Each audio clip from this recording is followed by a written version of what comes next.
Actually, I'm not.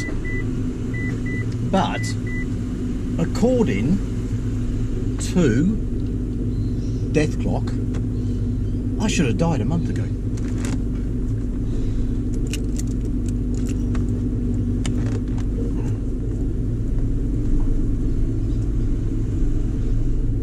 Now, if you're familiar with Death Clock, well, let's say if you're not familiar with Death Clock, I should say, it's a bit early. Let me tell you a bit about it. So what you do, dead simple, right? You go online, deathclock.com, and you put in a bit of information, your age, whether you drink or smoke, how much you drink, and whether you're a positive, negative, or a pretty neutral person, and what else? Oh yes, what your weight is essentially, right? So I'll put all those factors in. I do it every now and again just to check I'm still alive, and I always I lie. Everybody lies about these things, right? So I say I don't drink so much, and I put my weight down a little bit, and I say I don't say I'm positive, because I'm definitely not a positive person. I'd say I'm a pretty negative person, I've got to say. Can't help it, it's just me, you know. But I say I'm neutral. Anyway, it said I should have died last week or last month.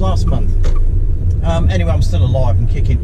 If I adjust it a bit and do no drinking, get the weight, I'm not mega overweight, but get the weight down to what it should be, which looks a little bit low to me, but there you go, and try and become a little bit more positive, I've got at least another 23 years. But you know, if I'm going to cut the booze out and have to be positive and happy clappy all the time, I suspect that I'm going to be bored bloody stupid. So I don't think I'm going to do that. Anyway, who knows with the Death Clock? But it's an interesting thing to do. I suppose it concentrates your mind a little bit anyway. But look, I've said before, I don't want to dwell on it, but I do, that the clock is ticking. The clock is ticking, folks, and I'm not getting any younger, so I'm on the downward stretch, unfortunately, whichever way you look at it. Of course, I don't expect to be passing away. I think that I will live forever.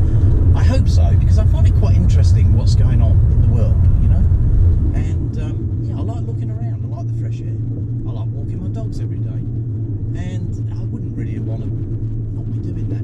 I'll tell you a funny story though, because I don't think there's anything after the death event, to be perfectly honest. I mean, lots of people cling on to things, don't they? There's God, or you know, they're going to be reincarnated as a goldfish or something, which would be pretty boring.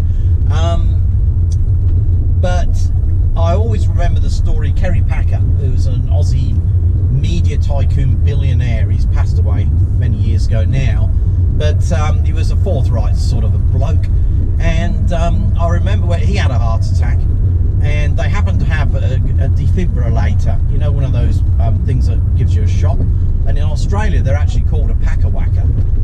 They got him back, right, but he'd been dead several minutes. So everybody was interested in what was there after death, and they said to him, Kerry, what was there? What did you see? And he went, mate, there's nothing there. So there we go, right from the horse's mouth. Anyway, here we are, lovely, lovely winter's day. Let me see if I can twist this around. No, I can't. Nice winter's day, lovely blue sky. I'm going to make the most of this because I'm still alive. Talk to you again soon.